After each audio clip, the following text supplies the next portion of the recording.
દર્શક મિત્રો, અત્યારે ભવનાથની અંદર અને મહાશિવરાત્રિના ત્રીજા દિવસે આપણે અત્યારે ગુરુ ગોરક્ષનાથ આશ્રમ મહંત પીર બાવા શ્રી શેરનાથજી બાપુ શ્રી ગોરખનાથ આશ્રમ ખાતે છીએ. આપ જોઈ રહ્યા છો કે આપણી સમક્ષ શ્રી શેરનાથ બાપુ અત્યારે ઉપસ્થિત છે ને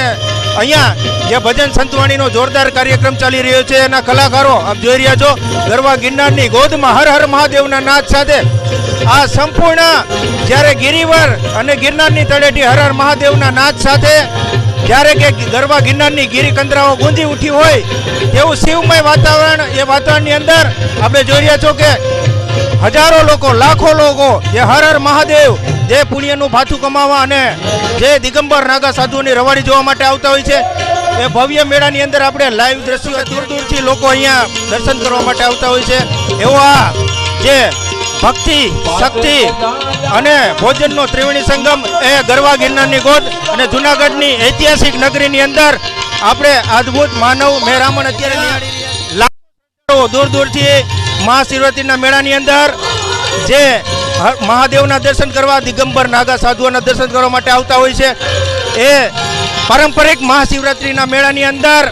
ગરવા ગિરનારની યોજાતા પારંપરિક મેળામાં આપ સૌ જૂનાગઢ સ્થાનિક પોલીસ પ્રશાસન અને જે મહાનગરપાલિકા જૂનાગઢ છે એમના દ્વારા સુંદર મજાની વ્યવસ્થા કરવામાં આવી છે અને કોઈ પણ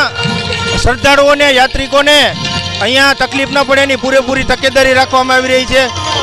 અને સાધુ સંતો અને ભક્તો આ મેળાનો આનંદ લઈ રહ્યા છે. આજે ત્રીજો દિવસ, મહાશિવરાત્રિના 2 દિવસ બાકી છે અને મેળો ધીમે ધીમે મહાશિવરાત્રિની અંદર એમના આખરી ઓપ તરફ આગળ વધી રહ્યો છે. જોઈ રહ્યા છો માતાઓ, બહેનો, દીકરીઓ, ભૂલકાઓ બધા મેળાની અંદર આ જે મહાશિવરાત્રિનો મેળો છે એમની અંદર તમામ જે ભાવિકો દર્શનનો લાભ લઈ રહ્યા છે.